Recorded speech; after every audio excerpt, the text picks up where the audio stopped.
Let's try that again. Hello, everybody. Happy Wednesday, Hump Day Wednesday. Big waves to you. Let's go. Let's go. Man,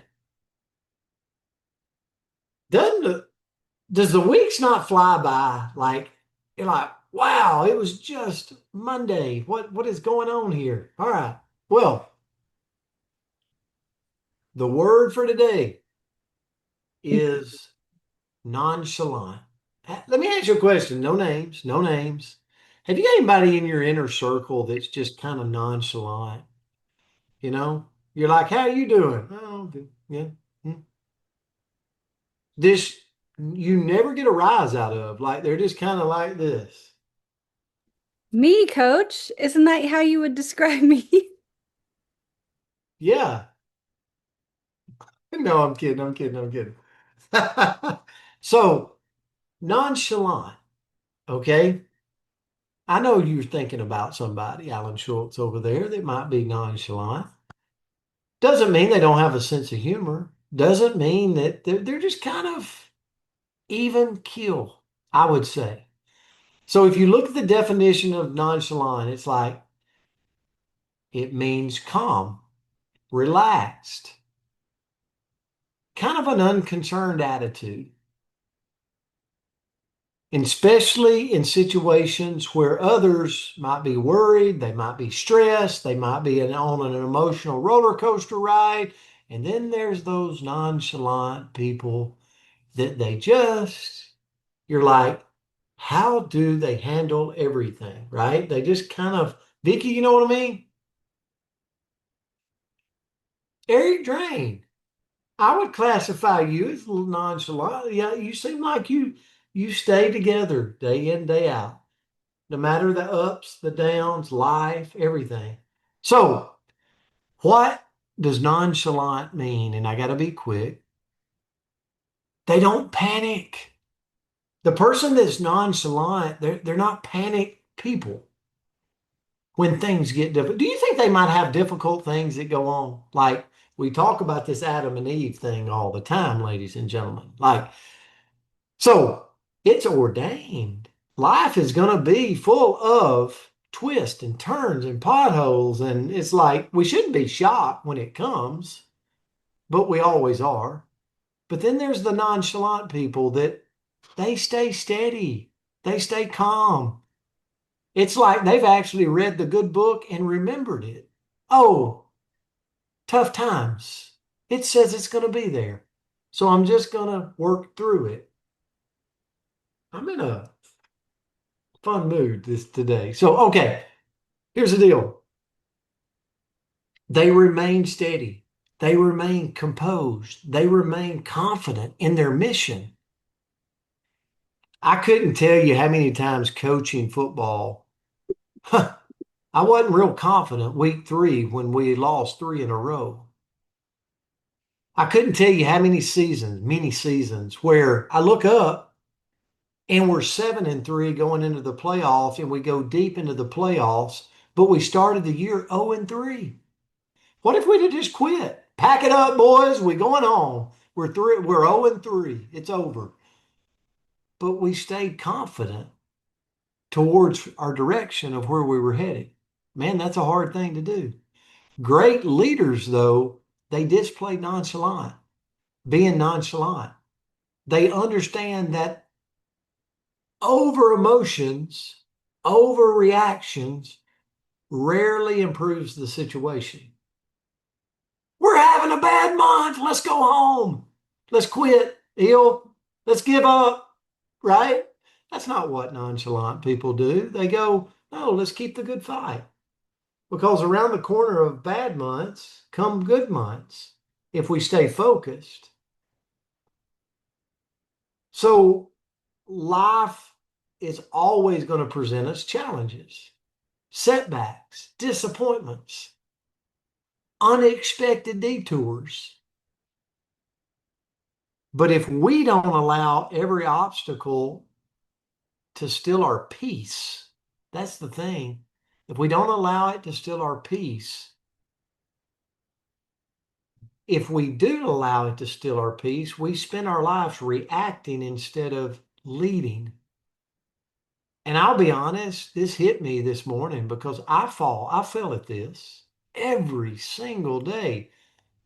It might be finances today, it could my business tomorrow, it could be my spiritual walk the next day, but at the end of the day, it could be my health. I struggle with staying nonchalant.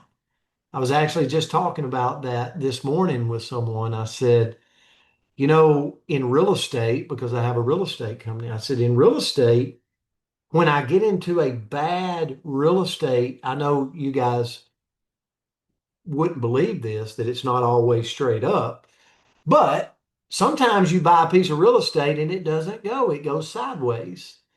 And you almost have to be nonchalant about it and just work through the hard to get on the other side and go, whew, that one's done. Okay. Not a real good situation, but I moved out of it rather than panic and do something irrational, which I've done many times. So here's my thing this morning. I'm going to turn it to Andrea. Calm is contagious. Calm will attract people to you in business, in life, in relationships. Your ability to stay grounded may become the anchor that someone needs and they attach themselves to you. So let me say this morning. If you struggle with being calm, if you struggle with emotional roller coasters, go get books, feed the mind what you need to grow.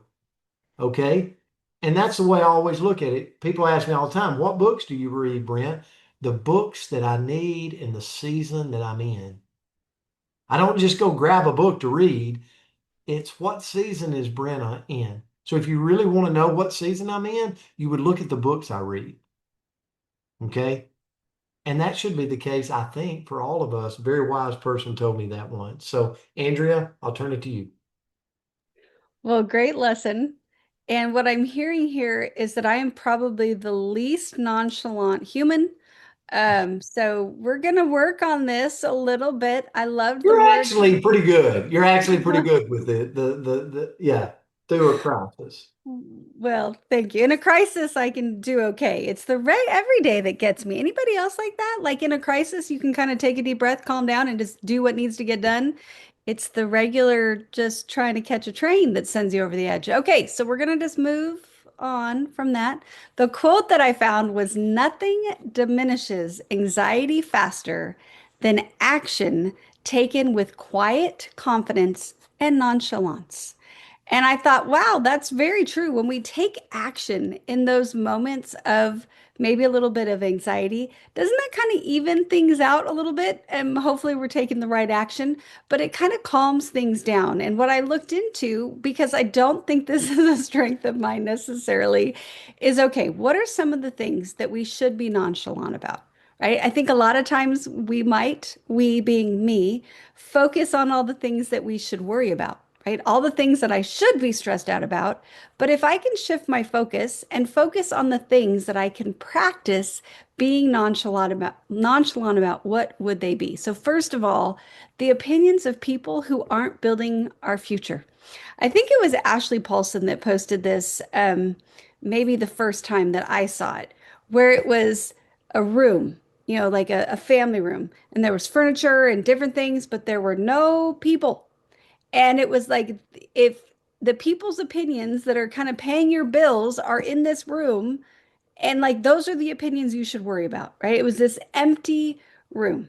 And I think a lot of times we can get caught up in social acceptance. We don't want to do different things because we're worried what these imaginary people are thinking about us. So let's learn to be a little bit more nonchalant in that space. Two is the minor inconveniences that won't matter a week from now. Oh, I'm so mad I spilled my coffee or whatever it may be. And we can get all riled up over these silly little things, a little bit of traffic, whatever. And you know what? It's not even a week. Those things probably aren't going to matter in about 15 minutes. So release those things that we don't need to worry about because they're not going to matter in even the short-term future, let alone the long-term future. Number three is the things we can't control. So we can fret and fret and fret over the weather. But guess what? I don't know about you guys. I can't do anything to change it. So I can be prepared. I can do the things that I need to do, but there's no need for me to fret about it if I can't control it. Number four is small mistakes and imperfections. We all make them, right? I misspeak right there 1,000 times in the coach's corner. Like I get at the end of this and I'm like, how many times did I say that word wrong? But you know what? It's okay. We're going to make mistakes. We're going to be imperfect. And you know what? The right people are going to love us anyway. So that's okay. Let's just move on and let that go. Five is temporary setbacks, temporary disappointments. We're going to have those as well. So release that as well as we can so that we can get back up, move on, and do the next thing. Six is delays that require patience. How many times can we be slowed down and we can get really frustrated about these delays? And maybe they're short-term delays, maybe they're long-term delays. Maybe it's that real estate that Brent's talking about that he knows if he's a little nonchalant and he hangs on to that property a little bit longer, it's going to rebound and it's going to be okay. But that delay can be super frustrating, just like traffic, Val. Yes, absolutely. So we can learn to release those things and be a little bit more nonchalant. Seven is comparison with other people's timeline. I'm running a very different race than you. You're running a very different race than me. And I can get all upset and competitive and like, oh, she's doing or he's doing and I'm not. But guess what? That's not my timeline. This is the journey that was designed for me. So I need to just go take the action, go do the things, and go win my race instead of trying to run yours. And then I will end with, let's see which one. Um, Okay, I'm going to end with this one because I know we're in a hurry, Coach. Outcomes after we've already done our best. Um, if we gave it our all and it didn't go the right way, can't we just sit in being proud of ourselves for that moment and say, you know what? I did my very best. I'm going to release this outcome because I gave it every single thing that I could. Now, if we didn't give everything that we could, maybe we can course correct and see, think about what we could have done better, but we still can be nonchalant about it. So I thought this was a good word, Coach. Good lesson in there. You're muted, but we appreciate the hand gestures. Are, Sorry, there you I'm go. saying it was an amazing word. Yes, absolutely. We've got a big Zoom over. We're going to do a big celebration over on the IPA. So excited about that. But Andrea, thanks for the nonchalant. I'm feeling better today. I'm going to go through the day even keel, right? Love it. Put a one in the comment if that's you. You're feeling it. Pat Ogden said, that's right. No ups and downs. Even keel. All right. Love you Love guys. it. Love it. Grateful for you. Have a great Wednesday. We'll see you back tomorrow. Love y'all. Love you Bye. guys. See you tomorrow. Thank